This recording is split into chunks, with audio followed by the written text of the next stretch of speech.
Assalamualaikum warahmatullahi wabarakatuh. Bersama saya Erna Susanti.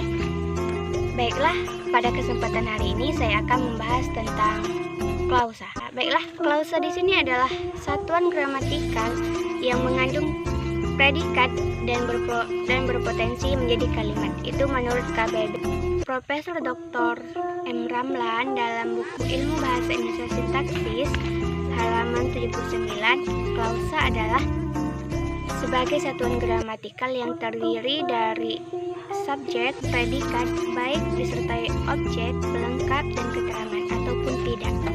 Unsur inti klausa adalah subjek dan predikat. Contohnya, Carmila menangis. Carmila di sini sebagai subjek, menangis adalah sebagai predikat. Yang selanjutnya yaitu tentang analisis klausa. Analisis klausa jam berdasarkan dasar. Yang pertama itu berdasarkan fungsi unsur-unsurnya atau jabatan. Yang kedua berdasarkan kategori kata atau frase yang menjadi unsurnya. Dan yang ketiga yaitu berdasarkan makna unsur-unsurnya. Yang pertama itu analisis klausa berdasarkan fungsi unsur-unsurnya atau jabatannya. Unsur fungsional yang cenderung selalu ada dalam klausa ialah predikat. Unsur-unsur yang lain mungkin ada, mungkin tidak ada juga.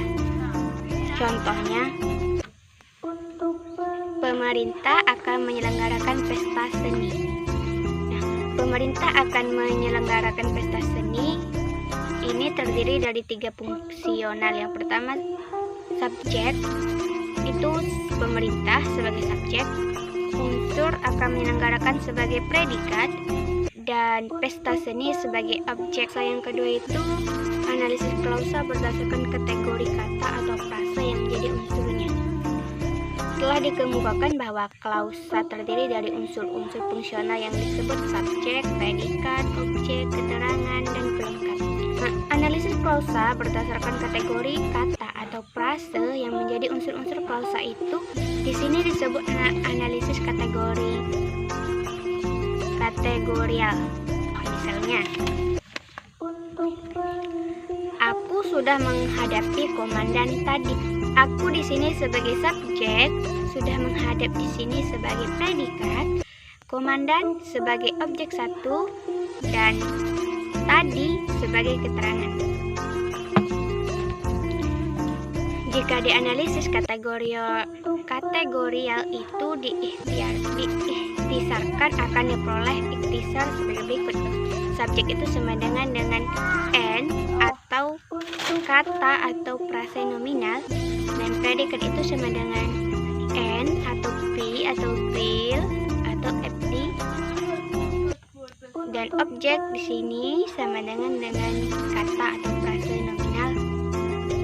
Pelengkap sama dengan n atau kata, dan keterangan adalah sama dengan keterangan atau analisis klausa yang ketiga atau yang terakhir itu analisis berdasarkan makna unsur-unsurnya. Dalam analisis fungsional, klausa dianalisis berdasarkan fungsi unsur-unsurnya menjadi subjek, predikat, objek, pelengkap, dan keterangan.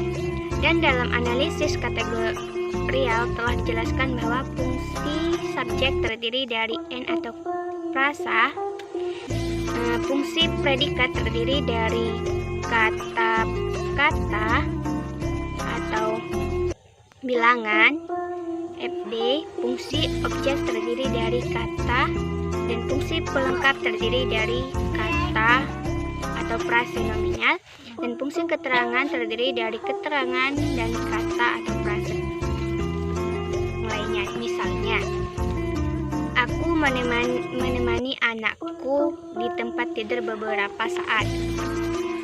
Secara fungsional, kalimat di atas terdiri dari fungsi subjek, predikat, objek, keterangan, dan keterangan. Nah, fungsi subjek di sini adalah aku, dan fungsi kata menemani di sini sebagai predikat. Anakku di sini sebagai objek. Terus di tempat tidur di sini sebagai keterangan. Dan keterangan satu, dan beberapa saat itu